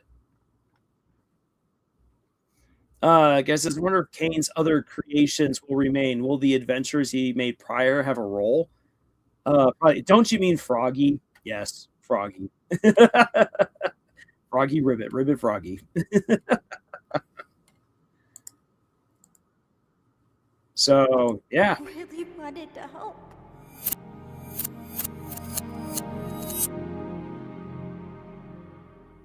Jax? Have you ever done something that you regret? Have you ever done something? Why is he Froggy now? Yep. Mick says, if what Goosework says about Jax's past action being so redeemable is true, hinting that he might have done something to either Ribbit or Kaufmo and Jax's fear of corn. I don't know. This could go many ways. Yeah, Jax is just an absolute enigma. Conqueror says, I think the worst in the sense of tragic, and the show could get, is one from a comment I saw on Reddit, where there is the suggestion the whole cast goes insane over time and live as digital gods. Maybe that could happen. Yes, autocorrect is that Froggy, some big cat. I am the big cat. All right. So So hop back over here, get some footage going here. All right, so a little bit of theory crafting time. And this is a lot of this is me kind of going out on a limb. But what I think is going to happen going into the final episode is that we're going to have the crash out that I thought was going to happen in episode 8, where the characters lose hope. From there, like Pomni, like we know who Pomni is. We know what she's like. And she's going to try to make things right. We'll explore the circus and we're going to see just to what extent the circus has fallen apart. And it's just going to be like, yeah, okay, yeah, so this is all screwed up. And in this screwed up time and place, the best thing that we can do is we can focus on each other. And again, kind of come to terms with the fact that we're stuck here. So I feel like that's where we're going to go, where Pomni's going to try to make good on what she had said in the previous episode. But where things will change is where Jax is concerned and where Kinger is concerned.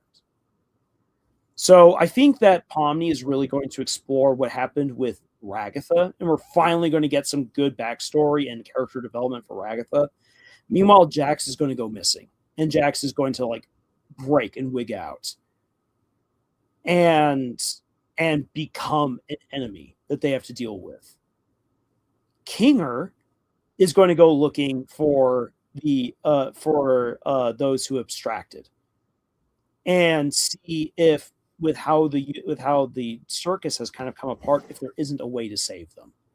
I feel like that's what Kinger would do, because his wife is there and his old partners are somewhere in the circus. He's going to go looking for them, and in the darkness, he is way more cognizant. He's more or less his old self. And so that's what I think we're gonna have. I think that's what we're gonna get, is that Pomni's going to explore the circus, realize she's just gonna have to help everyone. We're gonna get some good Ragatha development. Jax goes bonkers, starts attacking the others. Kinger is going to be the goat once again and find the abstracted people and figure out that there is possibly a way, given how the circus has devolved and broken, to have them help out. And I still believe that the circus has to be fully restored in order for them to escape. In order to do that, Cain must be brought back. But bringing back Cain will mean addressing that matter of the two AIs, Cain and Abel, how Cain devoured Abel.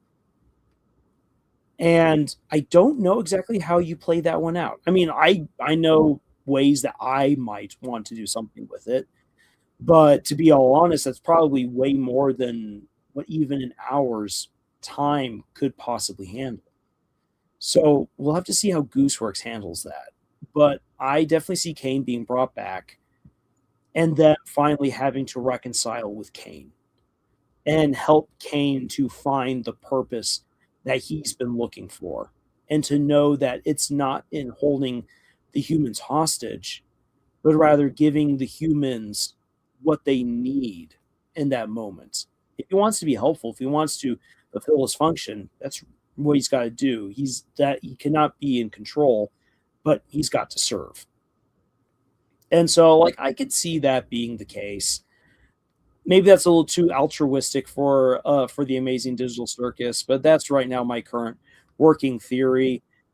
Because again, Cain is the bug in the system. The bug in the system will have to be addressed somehow. Not exactly sure how that's going to go down, but it will probably be something that coincides with how they bring down Jax and what they then do with Jax afterwards. Because we'll finally get answers for what Jax did and how that made him become who he is by episode 9.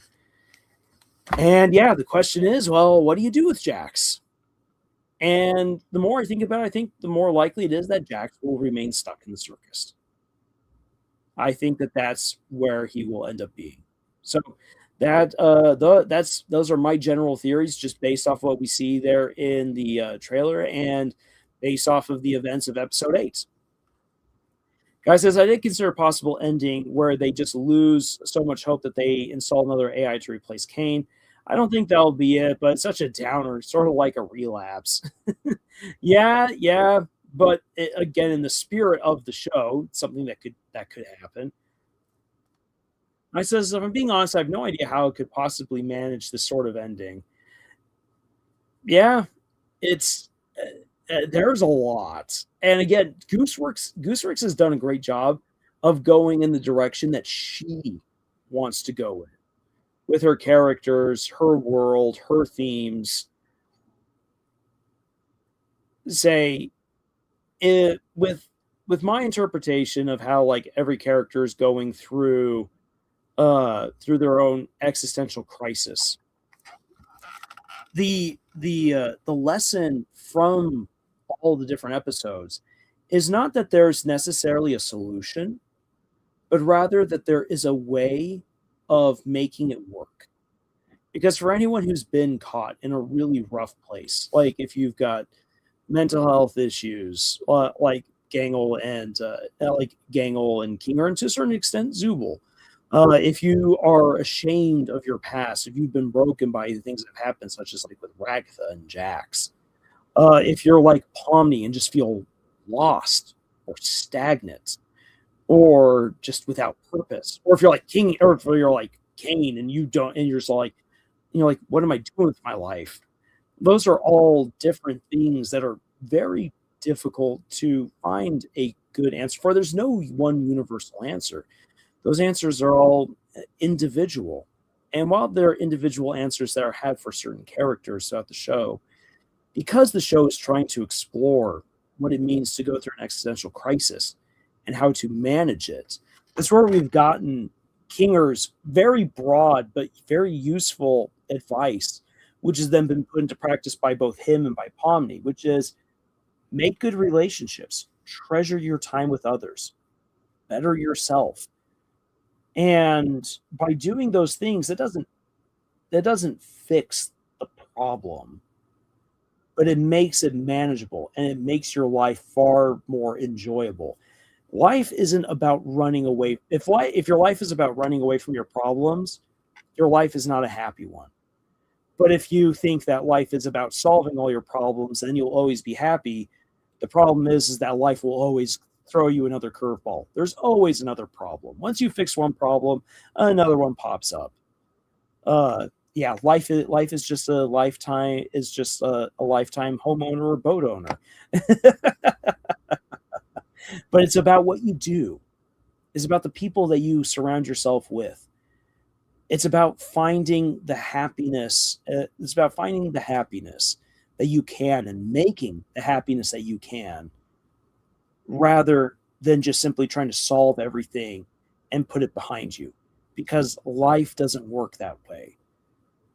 And that's what I've seen time and time again throughout the show.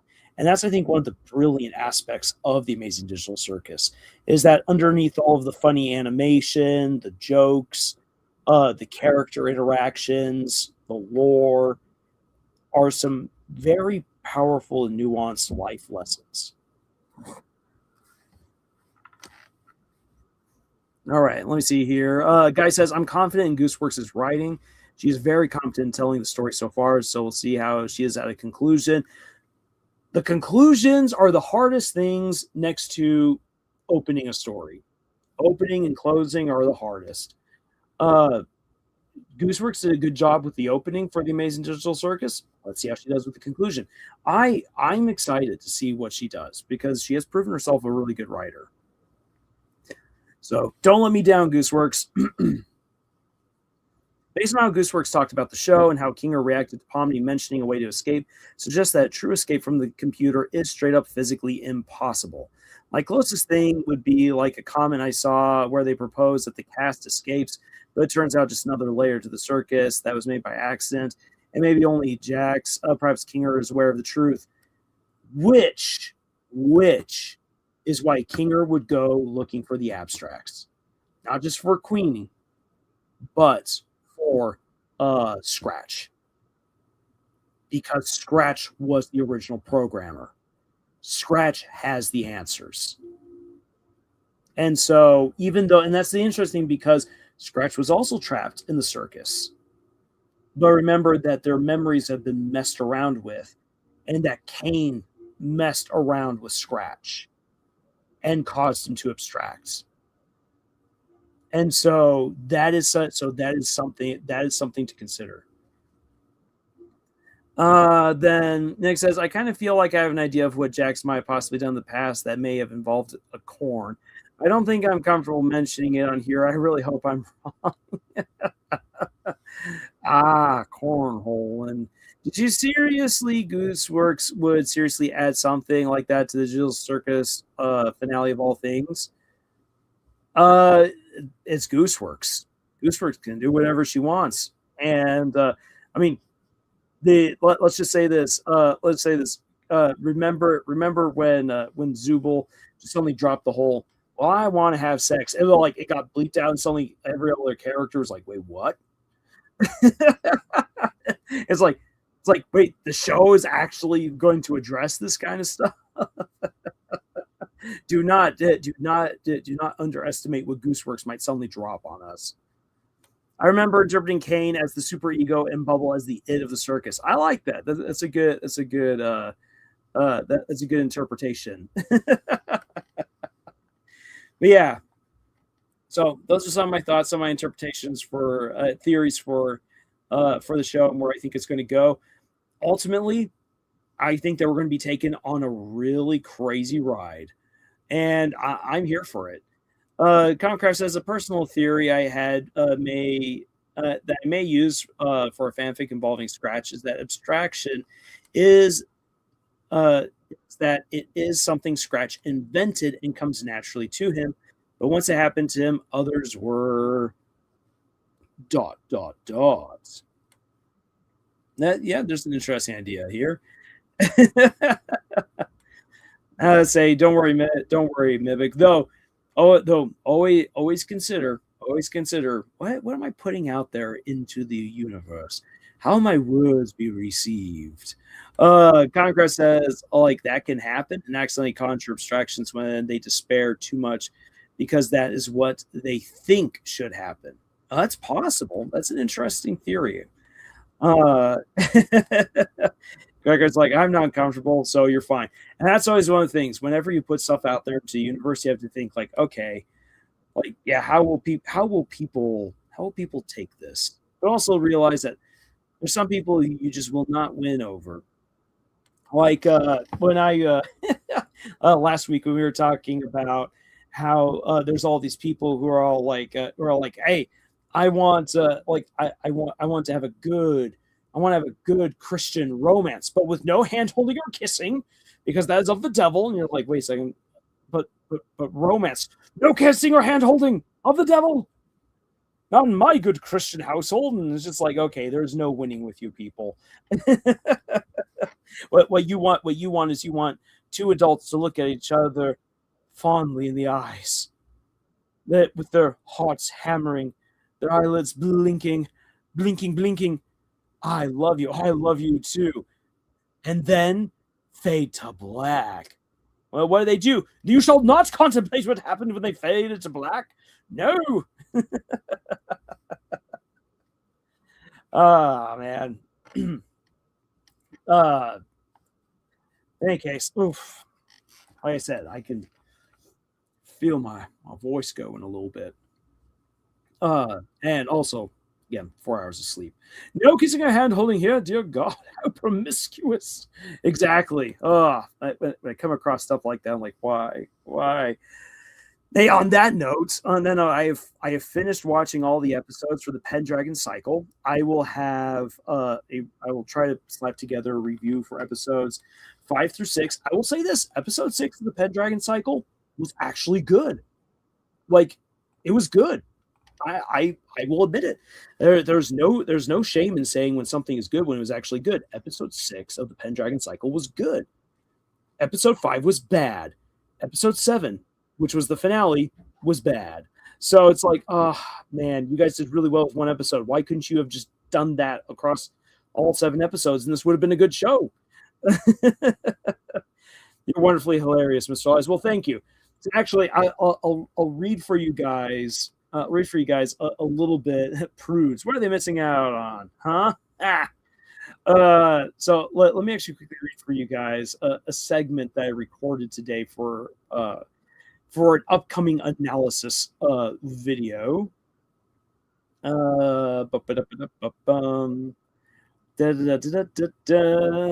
Okay, yeah. So talking about the one of the videos that will be coming out hopefully soon is an analysis of the song Hellfire. And so one of the paragraphs I recorded earlier today was, after objectifying Esmeralda through his lust, Frollo doesn't want anyone else to have her. If he can't have Esmeralda, then she should be burned so no one else can have so much as a peck on their nose. Just think about that. This all started with a teasing kiss on the nose, and he won't let anyone else have so much as that if he can't boink the object of his desires. He not only wants to hold the keys to paradise and determine for himself who is saved and who is damned, but he also wants to dictate to everyone else's feelings and their freedom. Frollo is so greedy, he wants it all.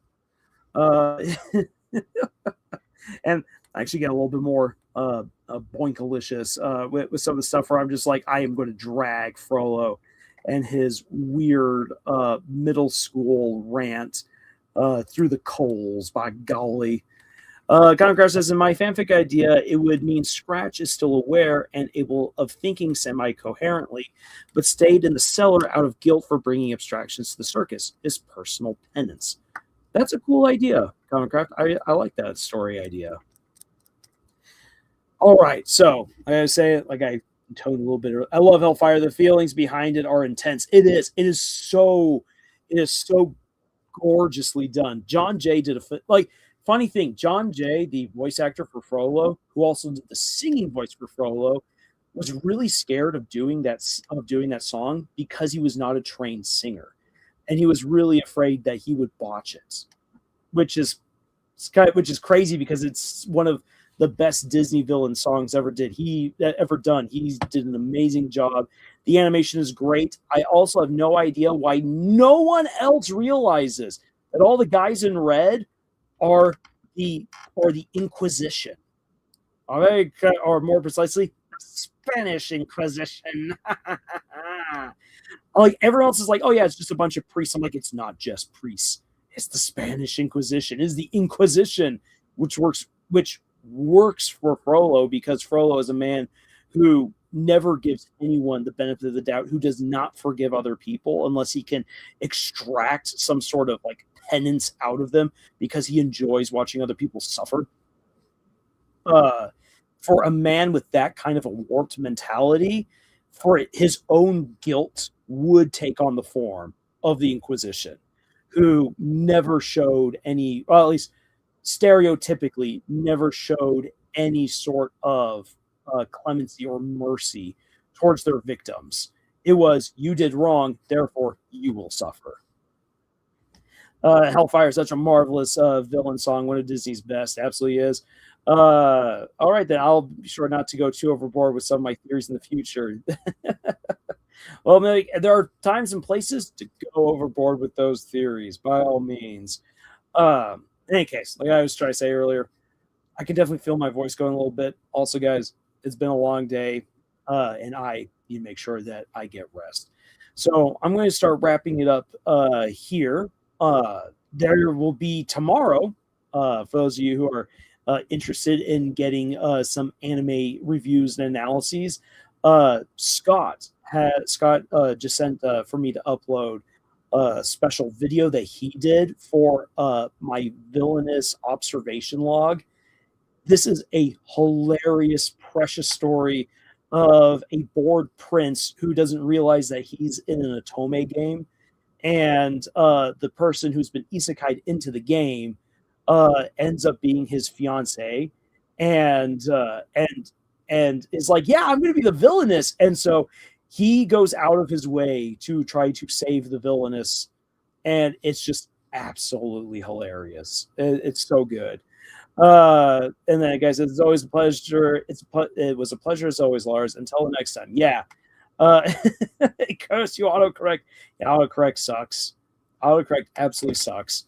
But yeah, so look forward to that video coming out tomorrow. Also, we are so close to our what's going to be official 1,000th video.